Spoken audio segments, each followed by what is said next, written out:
Hi, in this we'll be learning about object-oriented programming implementation in Python.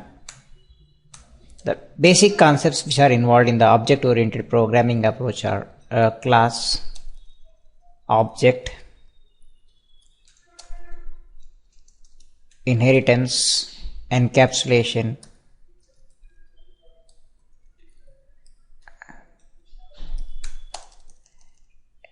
and polymorphism are the major features where we can find. But Python doesn't support 100% implementation of object orientedness, but it supports the basic approach of it. Limitations and drawbacks of the object oriented programming in Python. So Python has now support for access modifiers. So first one, where we can say access modifiers are not available. You cannot find access modifiers in Python. Second thing, will not support overloading. Overloading is not supported by the Python. These are where we can say in Python where we cannot use these features.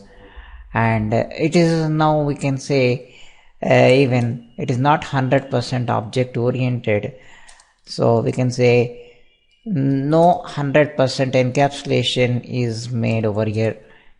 Encapsulation where we can find where complete features of the property of the class is wrapped and hidden, and none of the property will be called outside the box, wherein Python has the scope of usage of the object that outside the box, out of the class, I can create the properties and access it. This is where we can say the 100% usage of object oriented programming is not achieved by it. Now Python is used in the advanced areas like machine learning, where this may not be having that much of application level security. Hence this is used for the application levels like machine learning and artificial intelligence as a scientific implementation on the programming side. Now let us first find one by one the features of object oriented behavior. So first one, where we can say class. Class we will call it as an logical representation of the property. So it represents the property in the logical, and it provides only the information about the application, what the feature is required to be planned. It's a planning, we can say exactly. Class is a planning, or class is a blueprint for our application that provides an idea how do we construct it. Then object concern. Object we will say an instance of the class. It is an instance of the class. By the same time we can say a physical representation of the object. It is completely a physical representation of the object, or we can say a physical representation of the entity, where it shows its availability. So object has the scopes of identification as the state of the object and behavior of the object, where we can find, and identity of the object we can handle. So state, behavior and identity are the major scope of implementation of the properties of an object, where we can find it as. Next, the feature where we can call it as an encapsulation. So encapsulation property indicates about hiding information. We can hide the information of the existing resource, where the complete information will not be disclosed directly, but it will be wrapped. The wrapper model, or we can say hiding the information of the resource, is the encapsulation, where we can call it as.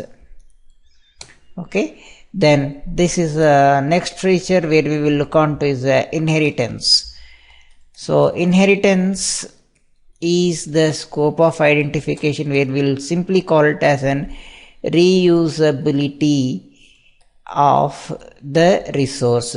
Reusability of the resource, or we can say property can be reused from the parent to child, is the inheritance model where we can call. Then polymorphism. Polymorphism is that feature where we can say molding the resource or molding the thing as per our requirement. So as per our requirement we will mold the resource. In general, polymorphism will be having two features, that is overload and the second one override. So but in Python it is supported only with the overriding feature. Overloading is not at all supported by the Python. So these are where we can see about the object-oriented programming features concerned. Let us go for the implementation. How do we identify the behavior of individual?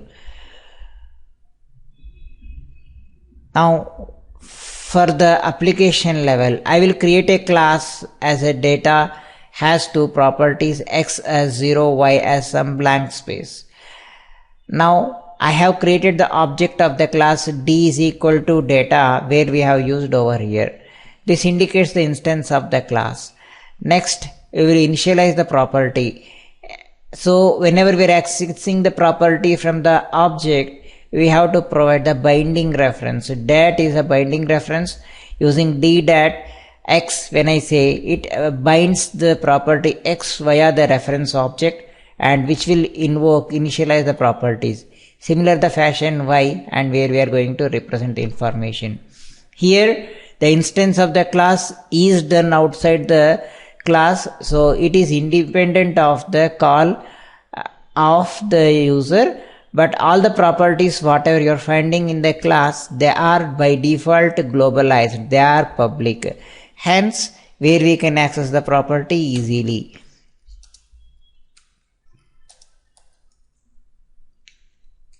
Now let us find the usage of it, how I can call it as.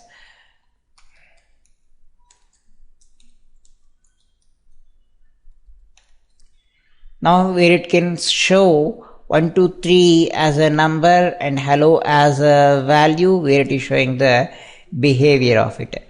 Let us find one more the approach of object-oriented programming in Python. So here I defined a function message which is independent of the class. This is a global function over here. That is what we are finding in line number 1 and 2. So line number 4 onwards, where we are going to define a class, has another function by name as a message itself. Whenever we are defining function inside the class, it must be registered with the class. Hence we pass the property as self to say this is belonging to the class as a property. Then second, I pass one more the function by name as a message, having an argument as a name. So in this name property, where it is given default as a blank space, then I would like to call the value according to my requirement. Okay, so here now let us find the behavior of the class, where we can find with it. So hello message, which is coming as a global property, global function, which is called directly. We instantiate the class. This is the instantiation where we are finding. As we have instantiated here the class as an INF, which is an instance of the class info, I would like to call the property of the message. So here just to identify the behavior, whether it supports for overloading or not. So I will make the declaration as an member1 is message from class, and member2 is the message with the argument where we are going to pass member2. Okay, now when we execute the application, member 1 message from the class which is getting called, and member 2 what we have invoked is taken the property. So function overloading is possible only inside the class where we can find with it. Yeah, but it is not overloaded if you notice very carefully, because I have given as a message and messages. If I remove this as a messages and message, if I make it, what will be the solution where we are finding here? Soon I call this.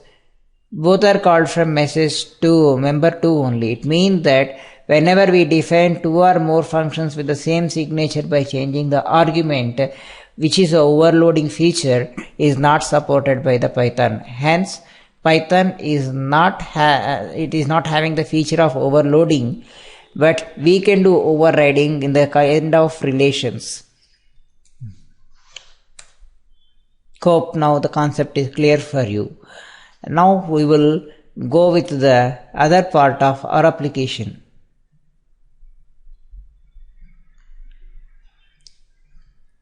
Now here in the class of person where I have declared it, in this I am having the property as an ID and name. Both are initialized with default value. Name initialized as a none indicates null value. Then constructor implementation inside the Python. Constructor is nothing but the member of the class which is supported for you to invoke the property, invoke the class during the instance of the class. Here where we can say constructor which is defined with the init method where it is given for you to define some property. So constructor in Python will be given with the underscore init underscore with a registered property as self. And the object which is invoked registers can be deregistered by using destructor behavior. In Python, destructor is used with the del underscore with the registration of the self. This indicates you are constructing and destructing the object.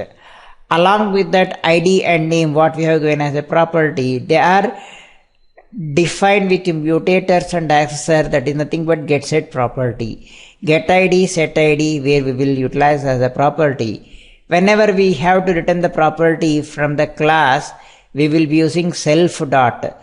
Always self is a binding reference which is given inside the functions or properties of the class to say they are the instance properties of the class, they are not separate.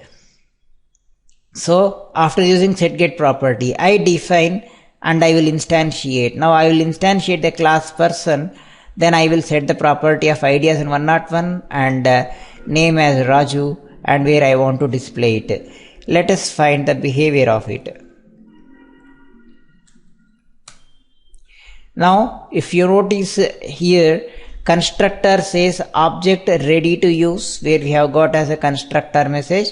Once the usage of the class is completed, where we can find object released. Okay, so it shows the destructor behavior, soon the object got released. This is where we can find the class with constructor and destructor behaviors.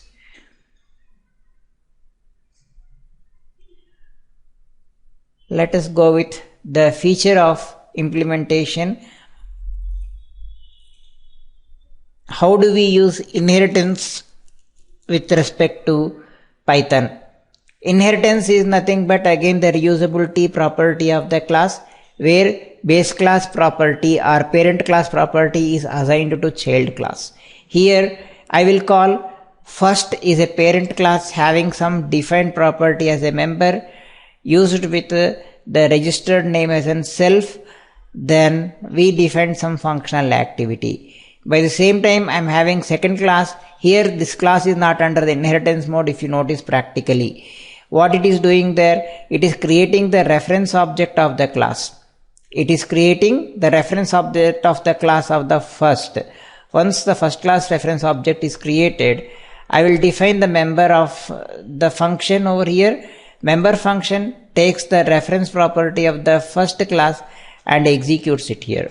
So this is where we are going to make it as in two independent classes which are created without any relation with each other, but they are maintaining a kind of containment behavior.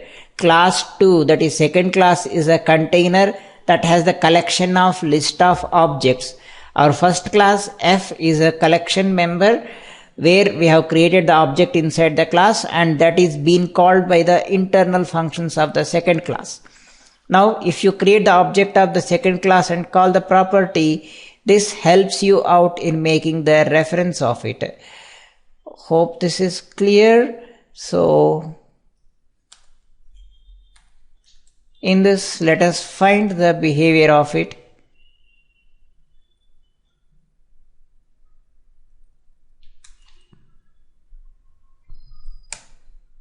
First class member, second class member, which are appearing as the properties of it.